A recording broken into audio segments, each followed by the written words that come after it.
You're listening to Seminary Dropout, episode 51, and I'm your host, Shane Blackshear. This week on the show, we'll talk to Michael Gungor about his thoughts on the creation account in Genesis, making good art, and why he hates U2's music so much. All this and more on this week's episode of Seminary Dropout. Let's go. Several weeks ago, I enlisted your help to try to book Michael Gungor on the show. We launched our first Twitter campaign. You tweeted to Michael, told him you wanted to hear him on the show, and look, here he is.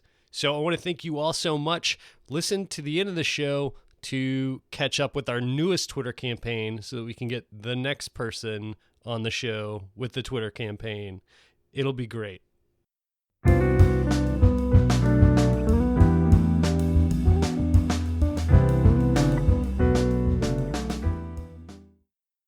You've probably known who Michael Gungor is for a long time. Maybe you first remember hearing him in the Michael Gungor Band's song White Man on the Ancient Skies album. God is not a man. God is not a white man. God is not a man sitting on a cloud. Michael's music is constantly evolving, and eventually he went from the Michael Gungor Band to a collective simply known as Gungor. The band has released 5 albums so far. Gungor's latest album is called I Am Mountain, and a deluxe version just released this July. There's glory in the dirt, a universe within the sand, eternity within a man.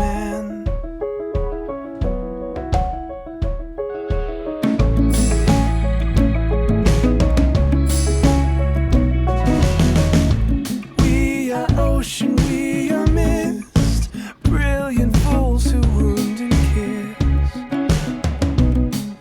There's beauty in the dirt, wandering in skin and soul, searching, longing for a home. As the light the skies, we will fight for our lives, for our lives. Michael Gungor, thanks so much for being on the show today. Yeah, thanks for having me. I guess the first question I guess needs to be, you were the first person that we've had on this show through a Twitter campaign. So I guess my first question is, how annoying were we? Oh, you were. It was all in good fun. You guys were Okay. intriguing. Good. Intriguing enough for me to reply. Okay, good. I good. thought it was fun. I'm glad. So let's get this out of the way, because we had tried to book this interview way before any recent controversy. But so let's address it and then we can move on, because you're probably tired of talking about it. Apparently, a while back, you wrote something or said something about not taking the creation story in Genesis literally. And from what I could piece together, months or years later, that got ran in some kind of publication. Maybe it was Charisma magazine or something like that. And the internet got kind of in a huff over that. Did I describe it correctly? Yeah, I wrote something. Well, this has been something that that's how I've read Genesis since I was, I don't know, a teenager. And have been open about it always, and we've written a lot of our songs about creation and stuff, and I've written like supporting documents along with, like a little booklet that went around with our Ghosts Upon the Earth record, which was a concept record about creation, the fall, and redemption. And I mean, we've written a lot of music even about specifically creation and that sort of thing. And there was like a digital booklet, an ebook that we released with our Ghosts Upon the Earth concept record, which is a concept record about creation, the fall, and redemption in the end, and included some stuff about it in there. And so I don't know exactly why it seemed to explode last week, other than maybe it's an issue that people are kind of feeling like needs to be talked about, issue discussion / battle that people are feeling needs to be had, and maybe it was just a convenient talking point or scapegoat for the conversation to happen. I'm not sure, because it's nothing new that I said or did. In fact, yeah, it just kind of, I think it was World Mag that first released it, and then a few other publications joined along, and the headlines were like, Michael Gungor doesn't believe the Bible anymore. So it was kind of funny on one hand, and then it was a little stressful on the other. Yeah. So one, kind of made a sweeping generalization, and two, made it sound like it was a brand new thing. Yeah. Okay, so just let me do my homework as an interviewer. You still call yourself a Christian. You still believe Jesus in what he was, who he said he was, correct? Yeah. Because I got a question from someone who was posing as a listener, but I feel that he's probably not a listener to this podcast, but I'll ask it anyways, because people often ask this. What's the difference between why we can't believe the creation story and why we could believe in Jesus doing miracles? Or do you believe that Jesus really did those miracles? The difference to me between believing certain things in the Bible as history, certain things as myth, certain things as parables, certain things as poetry, is a complex answer, because the Bible is a library full of books written over thousands of years, and all sorts of different genres from all sorts of different writers, and to interpret those things, there's a lot of work that needs to be done. That's why there are people that spend their entire lives studying biblical scholarship and how do we interpret these stories, because the Bible needs to be interpreted. The idea that the Bible is just sort of this plain document that doesn't need, it's just an objective thing that you look at objectively and don't have to interpret. Everything has to be interpreted, let alone a book that a library of books like the Bible. And so how you interpret it that's a major deal. So something like Genesis, biblical scholarship wise, and I'm no biblical scholar, but I've read a bit and studied a lot of this in college, and you go into Genesis, and the very first thing you see is these two creation accounts written differently from each other, and it's very poetic the way that the days are lined up, and you have trees before stars, and you have the way that it's written is obviously apparently not. It's to somebody that, from what I've heard, studies ancient Hebrew poetry like that. It is a poem, and you see stuff like this. So the big difference. So you have to interpret the Bible, different passages. You can't interpret the Gospels in the same way that you interpret Genesis. That's just not how. That's not what the Bible is. Just like you can't interpret a Shakespeare play the same that you should interpret the New York Times. It's not the same thing. Yeah. I've said before on my blog and on this show that the reasons that I left fundamentalism myself was because it simply didn't play by its own rules. And you talk about that it's all got to be interpreted.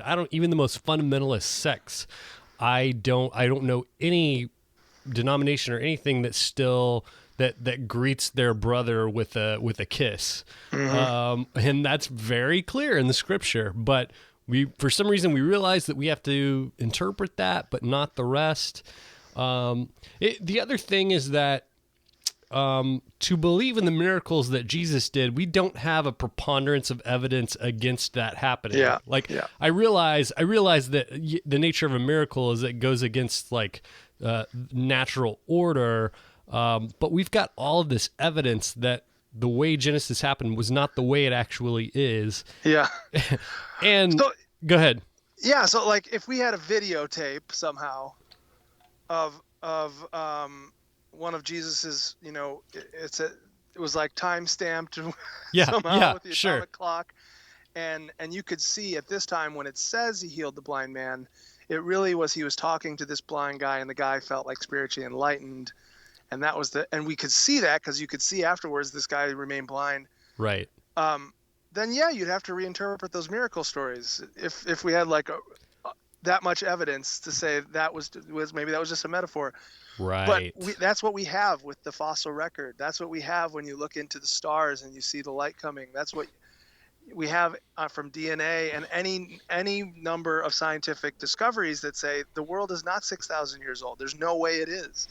The world, there's no way that a flood killed every living organism 4,000 years ago, other than 2 of 7 or whatever of each kind, and that they landed on land in ancient on some mountain. Like, how'd the koala bears get to Australia then? Like, there's so much evidence. And people say, so, of course, I'll leave the possibility. God, in theory, some, omniscient, omnipresent, all power, omnipotent God could do whatever, I guess. But in that theory, like we don't know that we weren't just created right now with all these memories. Yeah. That's a theoretical possibility. So you can't, if you just behave as though you were just created now, you'd run into problems. Mm-hmm. And if you behave as if the world is 4,000 years old, that all creatures were killed 4,000 years ago, and do the math based on that, you're not going to be able to send a person to the moon. So you got to deal with science as though it is actually true, or it doesn't work. Yeah. And you split. I think you needlessly split science. There's these terms that have come up like historical science versus observational science that some creationists are starting to use, and that's not something scientists use, but they're trying, like, when we try to split, and I know I did this as a young creation science fan myself in high school. You got to split the science apart and try to justify an interpretation of the Bible. Mm-hmm. And just, to me, that road ended with so much anxiety and fear. Mm-hmm. And when I finally just let go and said, oh, maybe I'll just let the scientists do the science. And of course they're wrong about stuff. Everybody's always been, there's going to be some stuff we discover that we're wrong about, I'm sure, like we always have. But I'm not a scientist. Why do I let the scientists do what they do and let the biblical scholars do what they do? And I'm somewhere in the middle just trying to experience the beauty and wonder of life. And as a worship songwriter, like as a person that at times writes music for the purpose of opening the heart to the divine and the creation that is so gorgeous and so good, in the words of Genesis, I'm more inspired when I let the scientists do what they do and let the Bible be what it is, not a science book. To that point, you're a few years older than me, and so you'll remember this, but back in the, early mid-90s, Charles Barkley came out with this Nike commercial where he declared that he was not a role model. Do you remember that? I don't remember that. Oh, man, that's classic. But I bring that up. I am going somewhere with this. I wonder if you ever kind of have that feeling of, man, why can't I just be someone who's on this journey with everyone else? And I have, instead of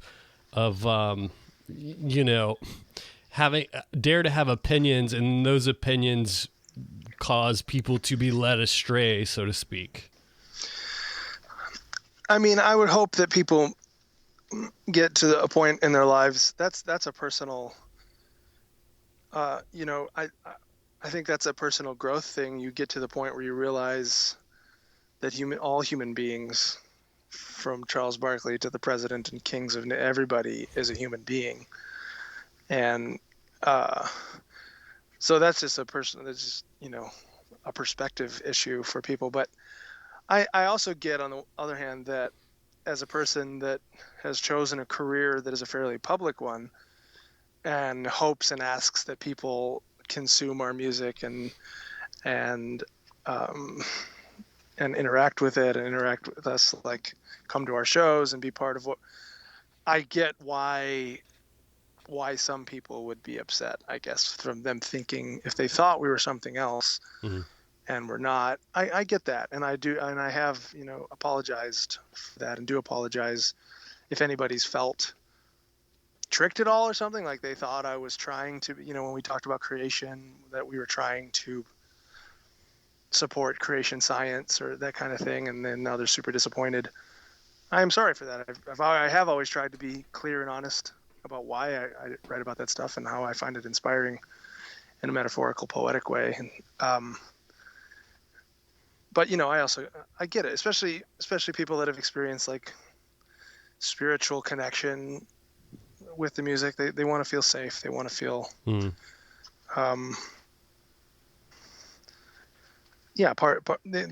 open your heart like that. You want to feel safe. And so I do hope that people know I was never trying to dupe them or anything by secretly writing about creation when I really believe in evolution. But I love those words. I love Genesis. I think that creation poem is gorgeous. And some of these stories, some of them I don't know what to do with. They're so crazy. But but I still think there's a lot to be gleaned from them, and that we find somehow God's breath we encounter through them. And that's, to me, also a very poetic idea. And it's funny that what's funny to me is how literal interpretation gets, like, using something like, they'll say, but it's God breathed. So in other words, so that's, just read it like, God's breathed is a metaphor. Like, how could that not be anything but a metaphor? That's a good point. So like, you gotta, to me, to get rid of metaphor and poetry and imagery and the beauty of the art of the Bible like that, you just neuter the whole thing. Okay, so let's move on to the good stuff. I know you studied jazz guitar at Western Michigan University and then at UNT as well. Did you grow up playing music in church?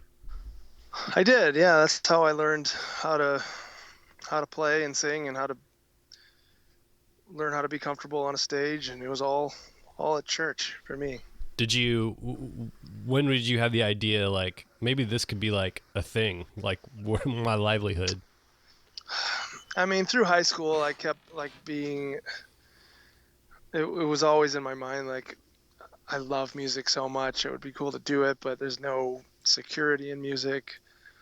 Going to school for music just seemed like such a dumb move, practically. So I kept trying to talk myself into like going into something respectable, like law or medicine or something. But I just couldn't. By the time I had to decide my major, that's when I was kind of like, I know that for me to decide another major at this point would be nothing but fear. And I know that doing anything but music is going to be a compromise of who I think I was made to be. So that's what I decided when I majored. Like, I guess I'm going for this. I don't know how I'm going to do it, but You met your wife Lisa at Oral Roberts, is that right? I did. Yeah, I went there for my freshman year, and then that's when I transferred to UNT the second year, and she actually transferred to Arizona, and we did the long distance thing for a little while and came back. But I want to talk just a little bit about The Liturgist, because that's kind of a project you launched, I think, in the last couple of years. This year. This year, okay, so very recent. Do you were doing Gungor band stuff, and that was worshipful music, but not necessarily made to be sung in a church gathering. Were you feeling like a draw back to that? Because that's kind of where you had started out musically, and I think your first record was just one you had made at your church, right? Yeah, as Michael Gungor. Yeah, well, actually, my first record was an acoustic instrumental record that I did in high school that nobody has except my mom, I'm pretty sure. Oh man, that could be worth some money. You need a bootleg that. I don't even own one. Really, I think one copy in the world, huh? There might be. She might have like a box of them in her attic or something. But but yeah, so having, like I said, learned music in church. Music was always very spiritual for me, and my primary musical outlet was always church because that's how I was leading worship. And even through college and after college, I was my job was a worship leader. That's how I made money. Um, so with that, like a lot of the songs that I would write then would end up being for that. And then that Michael Gungor band was kind of, I would have called that a worship band. And when we switched to Gungor, I was reading different stuff that kind of started making me realize how sacred just art is in itself. I was reading a lot of N.T. Wright at the time and was talking about beauty a lot. And and I just started seeing that there was parts of me that I was really kind of ignoring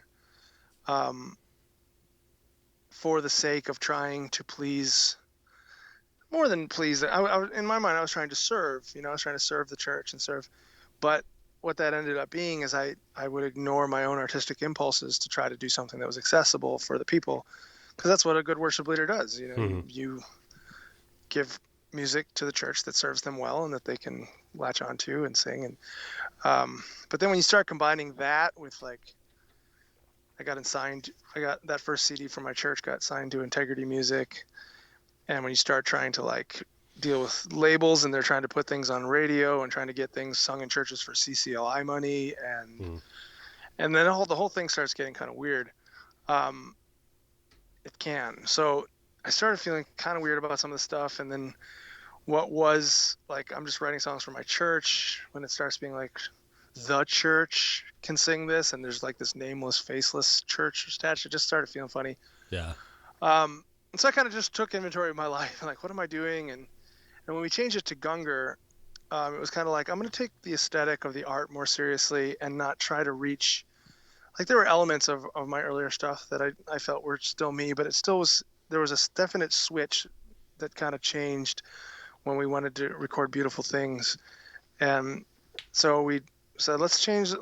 Let's make the aesthetic more appropriate to what we are, and start writing songs not for anybody, not caring if anybody plays them on the radio or sings them in the churches or anything. Let's just make the music that's moving us right now. And some of the songs, especially the early couple records, were songs that we wrote at our new church that we planted in Denver called Bloom, which was a very different community than the church I had a job at. And so those songs were kind of different. And some of them, some of them were more worshipful and congregational, but there was still always, from the beginning of Gungor, we were very intentional. Like, this is our art. This is not meant to be congregational worship primarily. If it can find that place, fine. But we're creating this art because we believe creating art is a sacred and beautiful thing to do, and we're made to do it. So that's why Gungor has continued to evolve in different directions, and who knows, we might put more church music in the future. But the last record, there was no real like church music on it whatsoever, really. At least intentioned that way. And so yeah, going in that way with Gungor and just continuing to kind of follow the art of where that's taken us, where our hearts led that way. I have kind of missed a little element of what specifically music intended for liturgical space and for a corporate experience of some kind, where people sing and people engage in practices and rituals and disciplines together. That's a unique space that billions of people across the world do, and there's art that's needed for that space. And a lot of the art that I've encountered in that space myself has been less than inspiring for me personally. So I'm like, what if we found a way to start the people that are making this liturgical art already, that are inspiring me, that I hear that I do love, what if we tried to like cooperate and collaborate now and then, put out some different kind of liturgies that maybe could be helpful for people that want to have some good, thoughtful liturgy. So that's what it is. It's a kind of a little collective of people that we come across that are making interesting things, and we value diversity in that group, and not everybody thinks the same or looks the same. But they have to be at least doing something fairly intriguing, and then we'll, try to cooperate and put out something together. Yeah. you mentioned Bloom, and I wanted to talk about Bloom. That you helped found that in Denver in 2007. What I heard you say one time, you're just talking about the space of churches and the physical space, and we build these huge buildings that are essentially, concert halls, and the stages are 10 feet high, and we kind of create more of a rock concert feel. And so it made me curious about the space of Bloom and what that looks like. It's in the church, in a church's basement. We meet in the round, mostly in the round. And when we play, we just stand on the floor around the communion table. So it's very, and I think part of that is because we do spend so much time on a stage that I really needed to not have church be another gig for me. I just needed it to be a community and a place where we could be human, and not a public figure on a stage, but just one of the people there in the room. So we always tried to set up the aesthetic that way, and I'm sure it helped limit our growth. But it, I don't know. It's always felt nice. How many? I'm just trying to get a mental image. How many people are in that basement? We do 2 services, and I think combined there's like 300-400 people between the both services. I'm curious about that. I went to this conference that your father put on earlier this summer, this Praxis conference, and Andrew, the pastor at Bloom, one of the pastors, spoke really eloquently. And one of the things that was addressed a lot there was that rock concert mentality. And I feel like those who are proponents of that type of worship gathering would say that it's just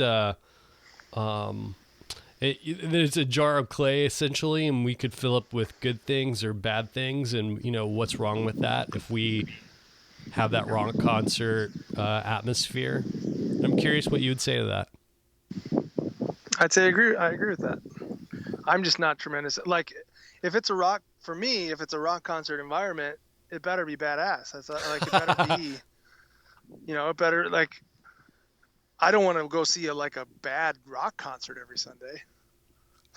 So, if it's awesome, and I still feel like I'm connected, and whatever I'm looking for by going to church, I don't think there's one way to be a church or do the church. People can get together and play Yahtzee. That's their.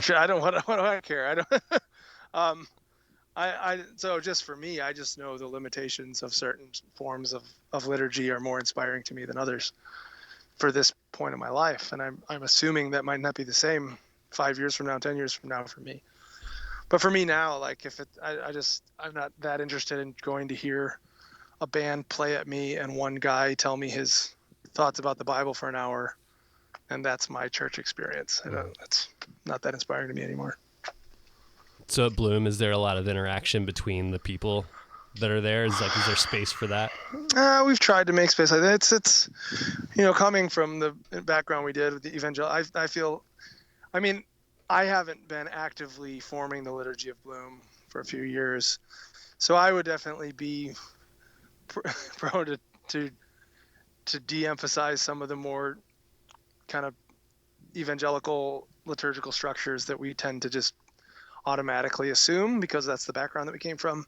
But luckily and thankfully, Andrew's actually good to listen to. So I am inspired to listen to him. But there's been so many conversations like, Andrew, why do we need to listen to you talk for so long? Why is what you think about this so important? Which every pastor wants to hear that from their Congress. You say good stuff, but seriously, an hour? Like, if you did that in any other social situation, you'd be like the most annoying guy in the room.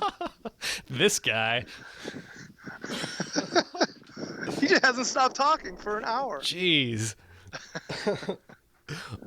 I'm curious if you see yourself as an extrovert and how you feel about the spotlight that is the spotlight other than the one that you would sing under at one of your shows. No, I'm an introvert. Lisa's more extroverted, my wife, but I'm an introvert. But yeah, somehow the stage. People always think I'm extroverted because of how I am on the stage. And I have moments of I'm not quite as introverted as I used to be, but yeah, I'm happy to get to isolation after a tour of being around people all the time. I'm done. Do you, So since you mentioned touring, I know you're either in the middle of one or about to embark on one. You have kids as well. How does that work? It seems like it's hard, if nothing else. yeah, we just had our second baby, and I don't know what we're gonna do now. We're figuring that out. The first one kind of grew up on the bus, and we don't know how we're gonna do two. Yeah. So that is a source of major stress for us right now, actually. I'm sure you can find some college student who would love to nanny and tour with Gungor Band. Well, if there's any good ones, they can send their resumes. Okay, you heard it here. One of the things I wanted to ask you, a lot of musicians tell stories about how they grew up with their parents' LPs and their vinyl and stuff like that and listening to that. And I've heard you say before, you grew up in a pretty conservative house like a lot of us did. And so you weren't really exposed to a lot of that growing up. And so I'm curious if that's why maybe with your music, we hear hints of like Sufjan and Bon Iver and people like that are more recent and not so much the Beatles or Bob Dylan or people from a bygone era. Yeah, probably. I feel like my high school and childhood musical experiences started happening when I was like 25 years old. You and me both, buddy. Yeah, I grew up with it was Christian music and like jazz and Phil Keaggy for my childhood. Sandy Patty, sure. Sandy Patty, sure. And so I kind of stuck with jazz. I mostly just listened to jazz like in college and early 20s. And then I remember the first pop record that I was like, pop music can be good. I think it was, and haven't listened to the record in so long, I might hate it now, but John Mayer's first record. Sure. It's like, yes, the guy can actually play guitar, and it's a catchy melody. I like this. So that's when it kind of started. That was my gateway drug into like popular music. Your slippery slope. Nice. And so, yeah, I feel it's been fun. I finally, like the last few years, have been going backwards, like starting to listen to Bob Dylan for the first time and started listening to the Beatles for the first, like sure, all the early bands that formed all the later bands that I heard. And it was funny because in that process, some bands that everybody loves, I didn't get at all. Like, and this will be blasphemy to some people, but even like U2, I listened to it. I'm like, well, this sounds like modern worship music. Yeah. Why is this good? But it's because everybody had already been influenced by it, So then you hear the influences, and if the influences don't go in the greatest direction, the source sometimes gets a little sullied, a little twisted. Yeah. Yeah. I mean, it's pretty risky for you to say it out loud, man. I mean, that's talk about headlines. Yeah. Michael Gungor decided he doesn't believe in you the two. American flag over a Bible while dissing Bono. And that last part's the worst. That's so funny. When I listen to, like, your music has evolved a lot over the years. But I think to me, like, the biggest jump was from Bigger Than My Imagination to Ancient Skies, which I realize there's a few years difference in there, but like when I listen to Bigger Than My Imagination, like it's almost like this is not Gungor-esque at all, really. No, like, I didn't produce that one. Is that why? Part of why, yeah. I mean, that was like, that's the first time me singing in a microphone while it's in record. Wow. Other than that, somebody else is producing it. Okay, gotcha. so like, yeah, being in a studio, I think that was the first time that was like a first real studio experience with professional musicians. And so I just was kind of one of the guys in the room, like offered ideas, but it definitely was a different thing where Michael Gungor band, Ancient Skies. But you know what? Michael Rothbach was also pretty influential in that he co-produced Ancient Skies with me. And he introduced me to a lot of other, like he kind of introduced me to indie music, really. So before Bigger Than My Imagination, that was when I was probably first starting to experience a little pop music, and you can hear you can hear a little John Mayer and all that on Bigger Than My Imagination. But then after that, kind of like the whole indie rock world opened up to me a little bit, and I was like, this stuff is cool too. And so then, yeah, that's when kind of influences started to broaden a little bit more, and we let ourselves play a little bit more, and we rented out a house and learned how to use Pro Tools, and could manipulate the sounds ourselves. And so that's probably a part of why that was a major change. Do you grow weary of conversations about music genre? No, that's interesting. It seems like I've heard you say different times that you seem pretty adamant about your music not fitting in specific genres. Is it? Yeah, but genres is it's not a real thing. Like no music fits a genre really, because what is a genre but just a marketing? Yeah. So don't you get tired of talking about marketing ploys though? Well, I think it's interesting to think about it as a marketing ploy because it makes. I mean, certainly there are similar characteristics of most of the music that get categorized into genres. You can hear a country song and know that it's going to be categorized as a country song for a number of reasons. But yeah, they're not hard and fast lines. It's like, does a banjo make it a country song automatically? No. So, you can,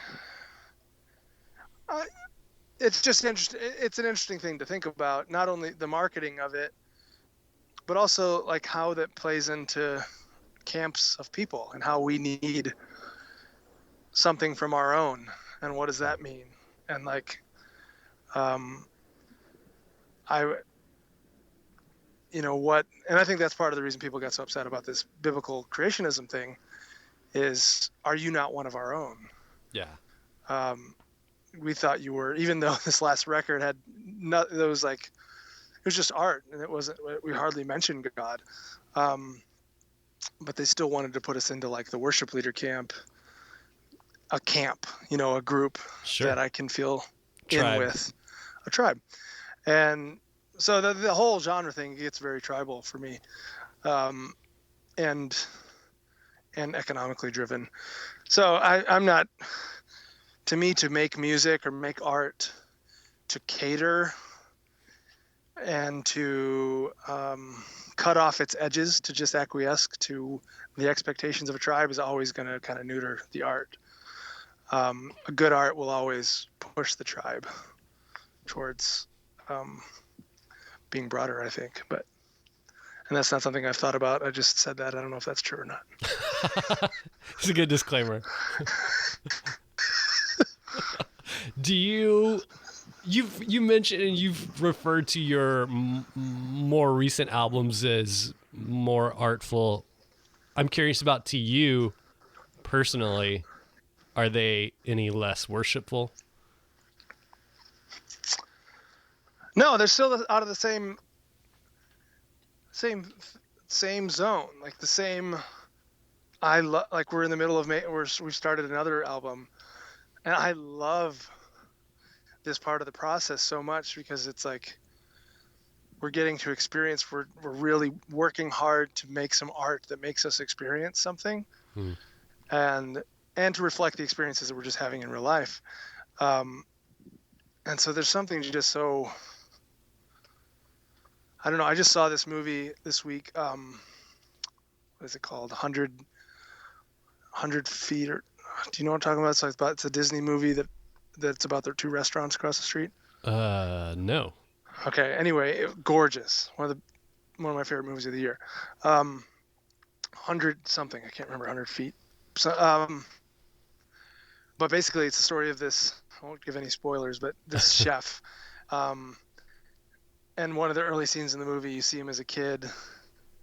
Is it 100-foot journey? And yeah, tasting this urchin or something, some food, and you can just see like he just he lights up, and his mom teaches him to cook by basically learning how to taste, and I think there's something really beautiful and true about that, about art, like learning to taste and learning to experience what art can do for the soul. I mean, I don't listen to music other than like super loud. Like I either have it quiet in my car Yeah. and no music. I'm not into background noise at all. Like I want to experience it if I'm going to experience it.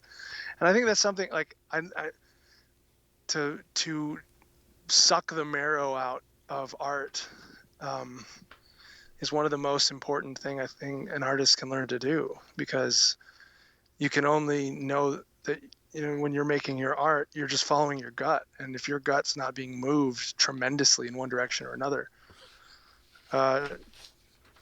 for me, I just feel like I'd end up making bland stuff. So that's how I've always made it, is just to keep following the inspiration, following the muse. And then, you know, I've just found that hopefully if something moves me tremendously, there's probably somebody out there that would do the same thing for it, you know? So that's my gauge anyway. I'm not able to gauge market success anymore. I don't have a good gauge for that, or like this would be a good radio thing. I have, that's all way outside of my knowledge zone, but I do know what makes me feel inspired and my heart opened. So I've got a few listener questions here. Joe Sales says, I love your song, Beautiful Things. What was the inspiration for that? There was a song, Lisa had that chorus for a long time, and had a hard time singing it and believing it for a while, because we had gone through a lot of stuff, and we had tried to have kids for years, and it was becoming a real painful issue for us, and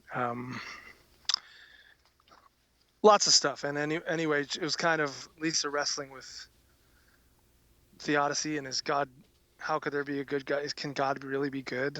You know, like with all this stuff in the world, and all this pain. It wasn't a theoretical idea. It was a lot of stuff we were going through. So she had this chorus and wasn't able to finish it. And then finally, she kind of had this experience that shook her out of it, and she saw that, you know, the love of God was brighter than the darkness, and so she brought that chorus to me, and I was like, this is amazing.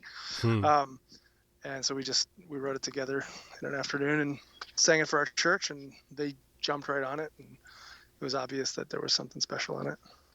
This is a beautiful song. Thank you. So listener John Ayala says, my wife and I went to see Gungor when they were here in LA last and loved the show. We were surprised that we didn't hear any overtly Christianese messages. We're not saying this is a bad thing. Do you see yourself as evangelizing through your music, and if so, in what ways? Also, in the light of your recent I'm With You posts, do you think it's important to speak to the more conservative / fundamentalist type audience in order to enlighten them or bring them to truths you may have discovered? Well, first, I don't, certainly hearing, if you listen to the new album, it's pretty clear we're not trying to like evangelize with this music necessarily, like trying to convince people to think a certain way. It's more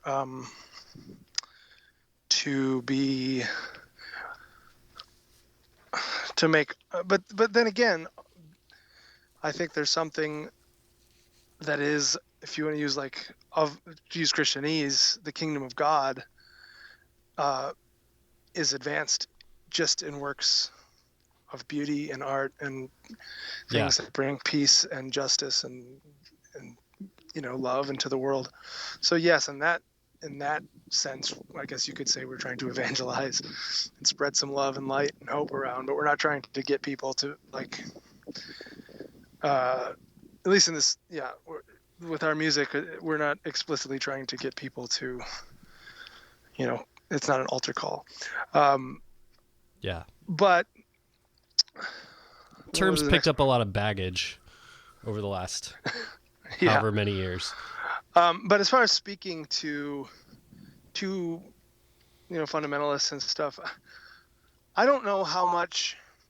I think there are some people kind of on the edge of perspectives that are wanting discussion to help them move forward into the future. I think that's probably a minority of the people that are of any position. Most people are kind of in the middle of their worldview, probably. I don't know. It's like another thing that it doesn't mean anything. I just said it. But most people are probably fairly comfortable, I would imagine, with their perspective and views of things. And there are times of life that we go through where those perspectives shift, and that's often a very rocky and painful experience. I know because I've gone through several of them. And there are certain times, I think, that it's helpful to have those discussions. Other times people use those discussions just as a way of entrenching themselves back into their worldview and not using it as a way of moving forward into something new. So I don't know. I'm certainly not going to I'm probably going to not talk much about my beliefs in the future. Really?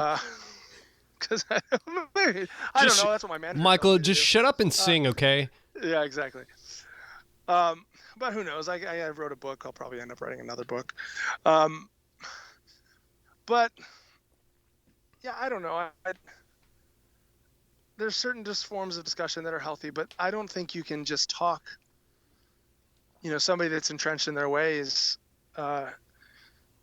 somebody that really believes that for them to believe that Noah was not a historical person would be the same thing as them basically spitting on the cross. Like somebody that believes that they're going to look at the evidence that I would present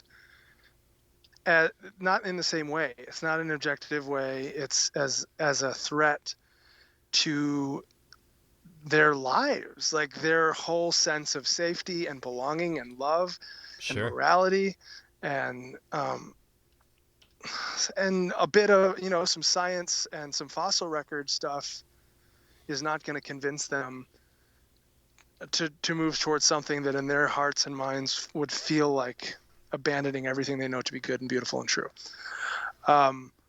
So, I'm not going to try to spend too much energy convincing people to go a different way. But if we can kind of hold out an olive branch for the people that are on the edge of perspectives saying, gosh, I have these lingering doubts about the Bible, about these scientific accounts of the Bible, because I know I've seen enough science to know that it all kind of feels funny. And I feel like is my only option here, the options that I'm being presented, which is leave the faith entirely or, accept it entirely like it's been handed to me. So for those sort of people, this sort of discussion can be extremely helpful and a lot of solidarity can be found. And we've heard from a lot of those people even through this whole issue. Like, thank you. This has actually helped me deal with some of these questions I was afraid of talking about. And so for those people, it's kind of worth it for me.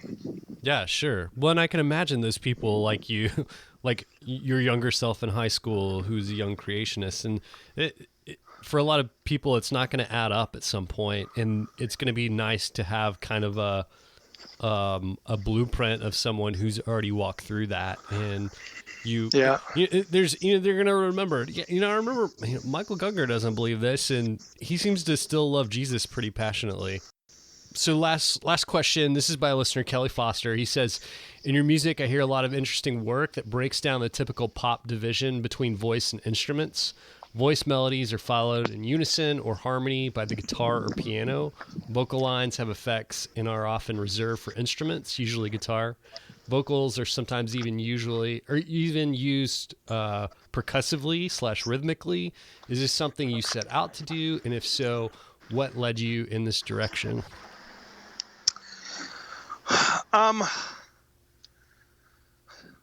I think some of it is, I mean, those are all just aesthetic decisions. Certainly not. It's rarely the theory that drives anything for me. I never start with like, I'm going to write a song that goes from 5/4 to 7/4 to 9/8, you know, like, Yeah. it's kind of, if the music takes me there, that's where we go. And I try to even, like, there are songs that we have, people ask what time signature is, and I have to like think about it for a second and figure it out, because I don't know. I went with the melody, you know, because I try not to think about it. Just at time, like sometimes if I'm stuck in a rut, I'll just tune my guitar to something. I don't try to not even pay attention to what I'm tuning it to a crazy tuning, and that's what I'm going to write it now, because I don't want to get stuck in my traditional, or just, I don't, you know, if you know too much, sometimes you can fall into ruts. So, but that being said, like, treating a rock band as more like an orchestra than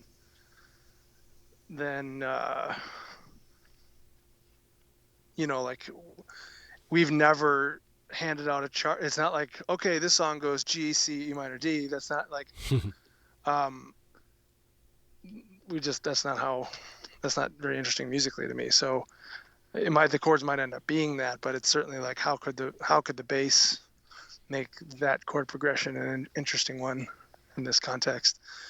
So I was just thinking more like an orchestrator, thinking with polyphony and with, you know, take a counterpoint class would be good for something like that, to see how different melodies interact with one another. And that's just, you know, that's old school. That's old school stuff. That's fascinating. Well, Michael, I have to say, I know that you've got a lot going on in your life right now, and you've got a brand new baby at home and about to start a tour. So it means a lot that you took this time to spend with us on the show. So we really appreciate that. Sure. Thanks for having me.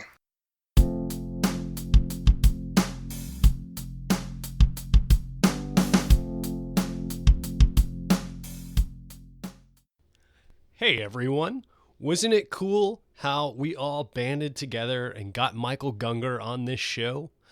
How would you like to do that for Jen Hatmaker? The funny thing is, we got Michael pretty quickly, a few days of people tweeting, and he agreed. I don't know why, but I haven't had quite the same response for Jen Hatmaker, but I'm sure that you would want to hear her on this show. I think approximately 20 billion people read Jen Hatmaker's blog. She recently got a little show on HGTV that's running for a limited period of time. She's kind of busy, so I'm going to need your help to show her there's demand for you to be on this show called Seminary Dropout. Now, I did have a few people who tweeted. Unfortunately, when that happened, when that was picking up critical mass, it was 1, her birthday, 2, the day her show was debuting. So she had a few things going on that day and probably didn't quite hear us. So we'll give it one more week. If you would find her, not find her, no one find her, okay? Look, go to her Twitter page. Excuse me. Go to her Twitter page and say, hey, Jen, I would love to hear you on this show called Seminary Dropout, and use the hashtag JenOnSD, as in Jen on Seminary Dropout. Put that there so that I can follow it all, make sure that this is happening. And if you don't do Twitter, go to her Facebook page. Say, hey, Jen, I'd love to hear you on this show, Seminary Dropout. And yeah, like I said, we'll give it one more week. If for some reason it doesn't take, we'll move on. But I think it's pretty cool that we kind of crowdsource this. For most people, I can reach them on my own, but there's a few that are super busy. It's hard for me to get their attention, understandably. Next, I need to thank Matt Pizcourse. This is so cool. Some of you may have heard on Twitter, this last weekend, my wife and I and Margot, we went out of town for the weekend, and when we came back, we found out our house had been broken into. It's kind of a bummer. Luckily, really the only thing that was stolen was a mixer and a couple of bottles of liquor. So we'll live. The mixer was an audio mixer that I was kind of working my way up to incorporating in the podcast, but I didn't use it on a week-to-week basis, and so it really wasn't that big of a deal. But I was tweeting about it and telling people, and by the way, everyone's outpour was just so kind. The kind words that you were sending and making sure we were okay and, feeling okay and all that kind of stuff. And I really want to thank you all. That really meant a lot to us that you reached out to us in that way. Later that day that I was tweeting about it, I got an email from PayPal saying that Matt Piscourse, had donated some money, and he sent a message and he said, hey, here's a little bit of money to go towards the next mixer. That was so kind, Matt. Thank you so much. It meant so much to us that you did that. It really touched our hearts. So thank you. All right, friends, that's all I've got. Please remember, subscribe to this podcast if you're listening on Stitcher or iTunes or whatever kind of podcatcher you have. Please subscribe and please rate and review as well. That keeps the show front and center. If you want Seminary Dropout to be around for a very long time, please consider contributing in those ways: rating, reviewing, subscribing, also telling your friends about it. Okay, stay tuned next week for another great episode of Seminary Dropout. There's mystery in the dirt, the metaphors are breaking down. We taste the wind